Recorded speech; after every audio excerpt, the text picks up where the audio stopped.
आज उपवास प्रार्थना रे आसी रही समस्त भाई मानक समस्त भौणी मानक प्रभुकर दासदासी मानक प्रभु जीशु को बहुमूल्य नाम समस्त भ्रातृ को प्रेज द लॉर्ड प्रभुकर महान पवित्र नाम धन्यवाद हो प्रभु नाम गौरव हो आ परमेश्वर आम को यही उपवास प्रार्थना रे एकाठी कले जड़ित कले धन्यवाद देवाई आ मो परमेश्वर को धन्यवाद दूची जे आपण मैंने समस्त खुशी अच्छा आनंद अच्छा आज वाक्य आड़ जावा पूर्व मुझे सम्मुख में गोटे छोट प्रसंग रखापी चाहूँगी आई प्रसंग होची ईश्वर आपण मानक निकट को कौन पर आह्वान कले। आज प्रसंग होची ईश्वर आपण मानक निकट को कौन पर आह्वान कले। परमेश्वर आपण मानक मते उपस्थिति को कहीं डाकिले आज कहीं आम ए स्थान एकत्र अच्छु कहीं आम एकाठी अच्छु से विषय आज आम जाना जावा मो सहित फिटातु प्रथम थेसलोनिके तार 4 पर्वर 7 पद कई जड़े झील मान पढ़ा साहाय्य करेंगे।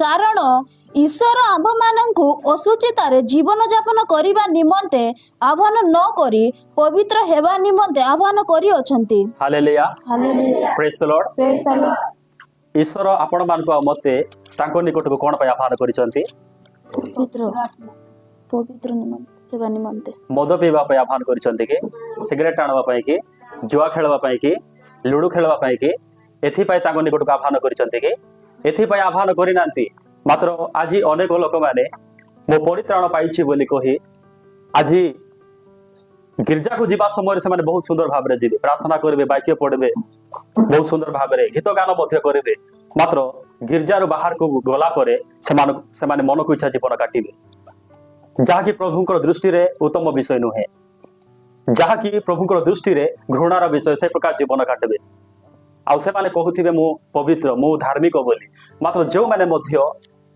प्रभु को जानिकी जड़े व्यक्ति जदि मद पिए से प्रभुंकर लोक हो पारिबो नाही। तो बाइबल रो परमेश्वर आमको कौन पर आह्वान कर निकट को पवित्र हेबा निमंते।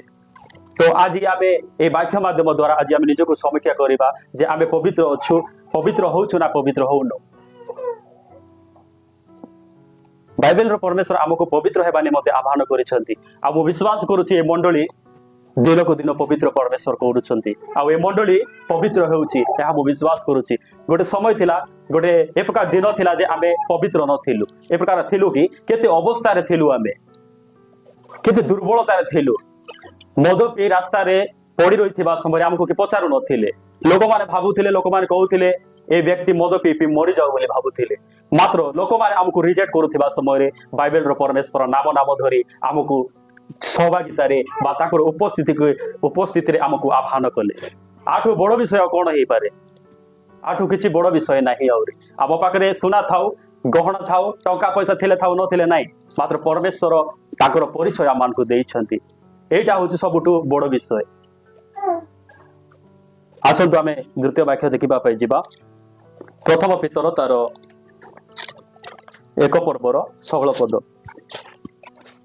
जेनु लेखा अछि तुमे माने पवित्र हो कारण आम्भे पवित्र कौन अच्छी लेखा अच्छी बाइबल रो परमेश्वर केमती पवित्र पवित्र आम्भे पवित्र बोली कहउचंती। यदि बाइबल रो परमेश्वर पवित्र होई न थांते ताहेले आपण मान को मते पवित्र हेबा निमंते कहि न थांते। बाइबल रो परमेश्वर यदि अपवित्र होई थांते ताहेले बाइबल रो ईश्वर कहि थांते कि आपण मान पवित्र होंतो बोली आपण मान को मते कहि न थांते काहे ना बाइबल रो परमेश्वर पवित्र सेति पाए आमान को बाइबल रो ईश्वर कहउचंती पवित्र हो बोली आ लेखा थिबा कथा ही परमेश्वर कहउचंती। किंतु मो विश्वास करूची एही बागर सहभागिता बागरा मंडली दिन को दिन पवित्र होउची एहा मो विश्वास करूची आ अन्य मंडली अन्य सहभागिता पवित्र हेले हो नहिले नाही मात्र एही बागर सहभागिता एही मंडली निहाती पवित्र हेबार आवश्यक रहिछि। जदि एही मंडली पवित्र हेबो नाही ता हेले से द्वितीय आगमन समय रे परमेश्वर सहित आमे भेट होई परिबा नाही। अपवित्र व्यक्ति माने भेट होई परिबे नाही अपवित्र व्यक्ति माने ईश्वर सहित मिश्री ताको सहित आगमन करि पारे सॉरी मेघमाल को जाई परिबे नाही पवित्र व्यक्ति माने ही ईश्वर को साक्षात करि परिबे। तो प्रिय प्रभु को लोक माने मु कहबा पाई चाहे आज आमे पवित्र हेबार अछि 15 पद रे टिके पढो ता ऊपर पदटा मात्र तुम्भ मानकर आह्वानकर्ता जेपरि पवित्र ତୁମ୍ଭେମାନେ ମଧ୍ୟ ଆଜ୍ଞାବହ ସନ୍ତାନମାନଙ୍କ ପରି ସମସ୍ତ ଆଚରଣରେ ସେହିପରି ପବିତ୍ର ହୁଅ। Hallelujah, hallelujah. ପ୍ରେଜ୍ ଦ ଲର୍ଡ। ଆମମାନଙ୍କୁ ଯିଏ ଆହ୍ୱାନ କରିଛନ୍ତି, ଆମମାନଙ୍କୁ ଯିଏ ଡାକିଛନ୍ତି, ଆଜି ଯାହା ଯୋଉ ପରମେଶ୍ୱରଙ୍କ ନିକଟରେ ଅଛୁ ସେ କେମିତି ପରମେଶ୍ୱର? ପବିତ୍ର ପରମେଶ୍ୱର। ତ ଆଜି ଆମମାନଙ୍କର ଆଚରଣ କଣ? ପବିତ୍ର ହେବା ନିମନ୍ତେ ବାଇବେଲ କହୁଛି। ଯଦି ଆମମାନଙ୍କର ଆଚରଣ ଗୁଡିକ ପବିତ୍ର ଅଛି କି ନାହିଁ, ଆଜି ଟିକେ ନିଜେ ଭାବିବା, ଟିକେ ବାଇବେଲ ମାଧ୍ୟମ ଦ୍ୱାରା, ବାକ୍ୟ ମାଧ୍ୟମ ଦ୍ୱାରା ଯେ ପରମେଶ୍ୱର ଆମମାନଙ୍କୁ କଣ କହିବା ପାଇଁ ଚାହୁଁଛନ୍ତି। ଆମେ ଯାହା ସହିତ ମଧ୍ୟ କଥାବାର୍ତ୍ତା କରୁଛୁ, ଆମମାନଙ୍କ କଥାରେ ଆମମାନଙ୍କ ମୁଖରେ ଭଲ ଶବ୍ଦ ବାହାରୁଛି ନା ଖରାପ ଶବ୍ଦ ବାହାରୁଛି, ସେଟା ଆମେ ନିଜେ ଟିକେ ଭାବବା। ଯଦି ଆମେ ଆମମାନଙ୍କ ମୁଖରେ ଆଜି ପର୍ଯ୍ୟନ୍ତ ମଧ୍ୟ ପ୍ରଭୁଙ୍କ ନିକଟରେ ଥାଇକି ମଧ୍ୟ ଆମ ମୁଖରେ ଯଦି ଖରାପ ଶବ୍ଦ ବାହାରୁଛି, ତାହେଲେ ଆମେ ଏପର୍ଯ୍ୟନ୍ତ ପବିତ୍ର ହେଇନାହୁଁ। ଆଜି ପର୍ଯ୍ୟନ୍ତ ମଧ୍ୟ ଆମେ ବଦଳି ନାହୁଁ। ଆମମାନଙ୍କର ଆଚରଣ ଗୁଡିକ ବାଇବେଲ କହେ, ବାଇବେଲର ପରମେଶ୍ୱର କହନ୍ତି ଯେ ପବିତ୍ର ହେବା ନିମନ୍ତେ। ଖାଲି ଆମମାନଙ୍କର କଥାବାର୍ତ୍ତା ପବିତ୍ର ନୁହେଁ, ଆମମାନଙ୍କର ଦେଖିବା ଚକ୍ଷୁ ମଧ୍ୟ ପବିତ୍ର ହେବାର ଅଛି। ଆମମାନଙ୍କର ଭାବନା କି ପ୍ରକାର ଅଛି, ସେ ଭାବନା ମଧ୍ୟ ପବିତ୍ର ହେବାର ଅଛି। ଆଜି ଆମେ ଲୋକମାନଙ୍କୁ ଦେଖୁଛୁ, କୋଉ ପ୍ରକାର ଦେଖୁଛୁ, ଆମେ ଭାବୁଛୁ କୋଉ ପ୍ରକାର ଭାବୁଛୁ। ଆମମାନଙ୍କ ମନରେ ଅନେକ ପ୍ରକାର ବିଭିନ୍ନ ପ୍ରକାର ଭାବନା ଆସୁଥାଏ, ସେଇଟା ଆମେ ଗଣି ପାରିବୁ ନାହିଁ। ସେତିକି ଭାବନା ଆସୁଥାଏ। ହୁଏତ ଗୋଟେ ଝିଅକୁ ଦେଖିଲେ ଆମେ ଅନେକ ପ୍ରକାର ଭାବୁଛୁ ଶାରୀରିକ ବିଷୟକୁ ନେଇ। ହୁଏତ ଗୋଟେ ଆଜି ଅନେକ ଯୁବତୀ ମାନେ ମଧ୍ୟ ଅଛନ୍ତି, ପୁଅମାନଙ୍କୁ ଦେଖିଲେ ମଧ୍ୟ ଅନେକ ପ୍ରକାର ବିଷୟ ଗୁଡାକ ସେମାନେ ଭାବନ୍ତି, ନେଗେଟିଭ ଥଟ୍ ବିଷୟ ଗୁଡାକ ଆସେ। ତ ମୁଁ କହିବା ପାଇଁ ଚାହେଁ, ଆମମାନଙ୍କ ଚକ୍ଷୁ କେମିତି ଉତ୍ତମ ହେବାର ଅଛି। ପରମେଶ୍ୱର ଆମମାନଙ୍କର ଚକ୍ଷୁକୁ ସେ ଉତ୍ତମ କରନ୍ତୁ ବା ପବିତ୍ର କରନ୍ତୁ, ଏହା ହିଁ ପରମେଶ୍ୱର ଚାହାନ୍ତି। ସେଥିପାଇଁ ବାଇବେଲର ଈଶ୍ୱର ଆପଣମାନଙ୍କୁ ଆଉ ମତେ ତାଙ୍କ ନିକଟକୁ ନାମ ଧରି ଧରି ଆହ୍ୱାନ କରିଛନ୍ତି। ତ ଆଜି ମୁଁ କହିବା ପାଇଁ ଚାହେଁ, ମୋର ପ୍ରିୟ ଭାଇ ଭଉଣୀ ମାନେ, ଆମେ ପବିତ୍ର ହେବା, ନମ୍ର ହେବା, ଏହା ହିଁ ପରମେଶ୍ୱର ଆପଣମାନଙ୍କୁ ଆଉ ମତେ ପରମେଶ୍ୱର ଚାହାନ୍ତି। ଯଦି ଆମେ ପବିତ୍ର ହେବା ନାହିଁ, ତାହେଲେ ଆମେ ସେହି ଈଶ୍ୱରଙ୍କର ଲୋକ ଆମେ ହେଇପାରିବା ନାହିଁ। ଆସନ୍ତୁ ଆମେ ତୃତୀୟ ବାକ୍ୟ ଦେଖିବା ପାଇଁ ଯିବା। ଏବ୍ରୀ ତାର 12 ପର୍ବର 14 ପଦ। Praise the Lord. ସମସ୍ତଙ୍କ ସହିତ ଶାନ୍ତିରେ ରହିବାକୁ ଚେଷ୍ଟା କର, ପୁଣି ଯେଉଁ ପବିତ୍ରତା ବିନୁ କେହି ପ୍ରଭୁଙ୍କ ଦର୍ଶନ ପାଇବ ନାହିଁ, ସେଥିର ଅନୁସରଣ କର। Hallelujah. Praise the Lord. Bible କହୁଛି ଯେ ସମସ୍ତଙ୍କ ସହିତ ଶାନ୍ତିରେ ରହିବା ପାଇଁ ଚେଷ୍ଟା କର। ଆଜି ଆମେ ଅନେକ ଲୋକମାନଙ୍କ ଠାରେ ଆମେ ଶାନ୍ତିରେ ରହିବା ପାଇଁ ଚେଷ୍ଟା କଲେ ମଧ୍ୟ ହେଇପାରୁନାହିଁ। କାହିଁକି? ସେମାନେ ଅଶାନ୍ତି ଅଛନ୍ତି। ଆମେ ଚେଷ୍ଟା କଲେ ମଧ୍ୟ ଆମେ ଶାନ୍ତିରେ ରହିପାରୁନୁ। ଏ ପ୍ରକାର ଲୋକମାନେ ମଧ୍ୟ ରହିଛନ୍ତି, ସେମାନେ ଶାନ୍ତି ଆହୁରି ଆମକୁ ମଧ୍ୟ ଅଶାନ୍ତି କରିଦେବେ। କିନ୍ତୁ ମନେ ରଖିଥାନ୍ତୁ, ଆପଣ ଯଦି ଶାନ୍ତିରେ ଅଛନ୍ତି ବୋଲେ ଆପଣଙ୍କୁ କିଏ ଅଶାନ୍ତି କରିପାରିବେ ନାହିଁ। କେତେବେଳେ ଅଶାନ୍ତି କରିବେ ନାହିଁ? ଆପଣମାନେ କେତେବେଳେ ଅଶାନ୍ତି ହେଇପାରିବେ ନାହିଁ? ଯେ ପ୍ରଭୁଙ୍କର ପ୍ରେମରେ ଆଉଜି ପଡିଥିଲେ, ପ୍ରଭୁଙ୍କର କଥାରେ ଯଦି ଆପଣମାନେ ଆଉଜି ପଡିଥିଲେ, ଆପଣମାନେ ଅଶାନ୍ତି ହେବେ ନାହିଁ। ମୁଁ ପଢୁଛି 14ରେ, ସମସ୍ତଙ୍କ ସହିତ ଶାନ୍ତିରେ ରହିବାକୁ ଚେଷ୍ଟା କର, ପୁଣି ଯେଉଁ ପବିତ୍ରତା ବିନୁ କେହି ପ୍ରଭୁଙ୍କ ଦର୍ଶନ ପାଇବ ନାହିଁ, ସେଥିରେ ଅନୁସରଣ କର। ଆଜି ଅନେକ ଲୋକମାନେ ପ୍ରଭୁଙ୍କୁ ଦେଖିବା ପାଇଁ ଚାହାନ୍ତି, ଦର୍ଶନ ମାଧ୍ୟମ ଦ୍ୱାରା ପ୍ରଭୁଙ୍କୁ ଦେଖିବା ପାଇଁ ଚାହାନ୍ତି। ଯେ ଜଣେ ଅପବିତ୍ର ବ୍ୟକ୍ତି ବାଇବେଲର ପବିତ୍ର ପରମେଶ୍ୱରକୁ ଦେଖି ହୁଏ କି? ଦେଖି ହେବ ନାହିଁ। ଯଦି ବାଇବେଲର ପବିତ୍ର ପରମେଶ୍ୱରଙ୍କୁ, ପବିତ୍ର ଈଶ୍ୱରଙ୍କୁ ଯଦି ଆମେ ଦେଖିବା ପାଇଁ ଚାହୁଁଛୁ, ତାହେଲେ ଆମେ କେମିତି ହେବାର ଅଛି? ପବିତ୍ର ହେବାର ଅଛି। ଆମେ ଅପବିତ୍ର ରହି ପ୍ରଭୁଙ୍କୁ ଆମେ ଦେଖିପାରିବା ନାହିଁ, ଦେଖିପାରିବା ନାହିଁ। ପ୍ରଭୁ ମତେ ଆଜି ଦର୍ଶନ ମାଧ୍ୟମ ଦ୍ୱାରା କଥା କର, କୁଆଡେ କଥା କହିବେ ନାହିଁ। ତ ଆମେ ପବିତ୍ର ନାହୁଁ, ମାତ୍ର ପବିତ୍ରତା ଆଡକୁ ଆମେ ବଢବାର ଅଛି। ଆମେ ପବିତ୍ର ହେଲେ ହିଁ ଆମେ ପରମେଶ୍ୱରଙ୍କୁ ଆମେ ଦେଖିପାରିବା। ଆମେ ଅପବିତ୍ର ରହି ଆମେ ବାଇବେଲର ଈଶ୍ୱରଙ୍କୁ ଆମେ ଦେଖିପାରିବା ନାହିଁ।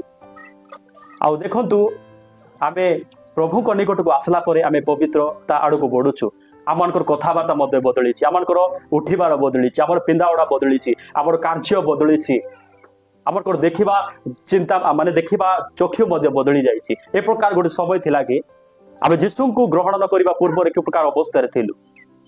ଆମେ ଟିକେ ସେଇ ବିଷୟରେ, ଆମେ ଯୀଶୁକୁ ଗ୍ରହଣ ନ କରିବା ପୂର୍ବରେ ଆମେ କୋଉ ପ୍ରକାର ଥିଲୁ, ସେଇ ବିଷୟ ଟିକେ ଅଳ୍ପ ସମୟ ଧରି ଆମେ ଧ୍ୟାନ କରିବା ପାଇଁ ଯିବା। ମାର୍କ ତାର 7 ପର୍ବର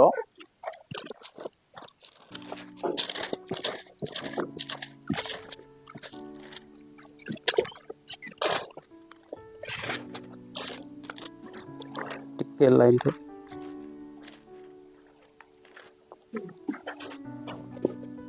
20 पद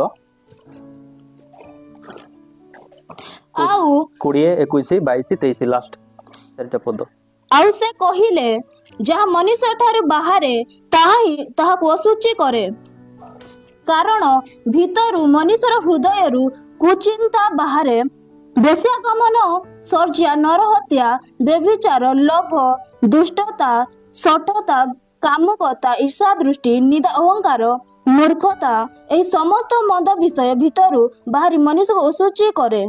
हालेलुया प्रेज द लॉर्ड यीशु को ग्रहण न करिबा पूर्व आम मध्य कौन थिला 22 पदरे आम देखुचु बेश्यागमन आम करूथिलु बेश्यागमन चर्चा नरहत्या व्यभिचार लोभ दुष्टता शठता कामुकता ईर्षा दृष्टि निंदा अहंकार मूर्खता ए सब गुड़िक आम मध्य थिला आम लोक मान बेकार बेकार आम निंदा करूथिलु पदे कहते कि नहीं कि मात्र आम 10 पद कहवा रेडी होलु बेकार बेकार निंदा करूथिलु गोटे जिनस काढ़ी न नहीं मात्र गोटे ना तार आगे डिक्लेयर हो जाइथिबो हाईलाइट हो जाइथिबो काढ़ी न नहीं मात्र आम कहबो जे बेकार बेकार निंदा करी से आगा नहीं थिबो नहीं कि से भाई आगा नहीं थिबे से भौणी आगा नहीं थिबे कहबो कि नहीं बेकार बेकार निंदा करी के ना गाली करूथिलु कुबाटे गला बेले कुआटे गला बेले अनेक जगह रे आमे निंदा करी करी गाली करूथिलु तो मोर प्रिय भाई भौणी माने आपण मान को कहबा पाई चाहे आमे आउरी एबे व्यभिचार करूचो कि करूनु एबे आउरी आमे दुष्टता नाही काहे कि प्रभु हमको पवित्र धीरे धीरे धीरे धीरे पवित्रता आड़ को बढ़ाउछंती पवित्रता आड़ को बढ़ाउछंती आठ और खुशी विषय कोन हेई पारे जदि आपण मान को मुखरे जदि आज पर्यंत मध्य जदि आपण माने व्यभिचार करूचंती जदि आपण माने बेकार ठारे ईर्षा होउचंती बेकार बेकार जदि ईर्षा होउचंती आपण माने अहंकार होउचंती ताहेले प्रभु लोक आपण माने हेई पारबे नै सत कथा म कहबा पाए चाहे पूर्व रे आपण मान जेंति थिले आज पर्यंत मध्य ठीक सेमति अछंती मु मध्य जदि आज मु ईर्षा होउची जदि व्यभिचार करूची लोभ होउची अन्य मान को देखि बेकार ठारे मु जदि ईर्षा होउची क्रोध होउची ताहेले मु मध्य प्रभु कर संतान हेई पारिबे नाही आ मु प्रभु धन्यवाद दोची आज आमान को परमेश्वर धीरे धीरे धीरे करी कौन करूचंती पवित्र करूचंती काहे कि पवित्र करूचंती से पवित्र परमेश्वर अटंती सेति पई आमान को से पवित्र करूचंती काहे कि जदि आमको जदि परमेश्वर पवित्र हेबे नै हेबा को चांस देबे नै जदि आमे पवित्र न हेले आमे विनष्ट ही जीवु नष्ट ही जीवु सेति पई परमेश्वर एही मंडली को परमेश्वर आपणा रक्त झरे ताकर बहुमूल्य पवित्र रक्त झरे ए मंडली को विशेष मूल्य द्वारा से किणिचंती आ से मंडली को काहे छाड़ी दे काहे ना परमेश्वर ए मंडली को आनिबा को आसुचंती जदि मंडली को छाड़ी देबे विनष्ट ही जिबे नै कि आमे विनष्ट ही जीवु नष्ट ही जीवु सेति पई परमेश्वर मंडली को विनष्ट हेबा पाई देबे नै सेति पई आज सुजोग दउचंती आज समय दउचंती पवित्र हेबा निमंते सुजोग दउचंती आ मो परमेश्वर को धन्यवाद दउची आउ प्रभुंकर दास को मध्य धन्यवाद दिए ताकर बहुमूल्य समय को मो मध्य देइचंती आउ सेति पई मु तांको हृदय सहित धन्यवाद दिए आउ एही ताकर बहुमूल्य समय मध्य प्रभुंकर वाक्य रखिबा पाई मते सुजोग मिलिथिबारु मो प्रभु को मध्य हृदय सहित धन्यवाद दिए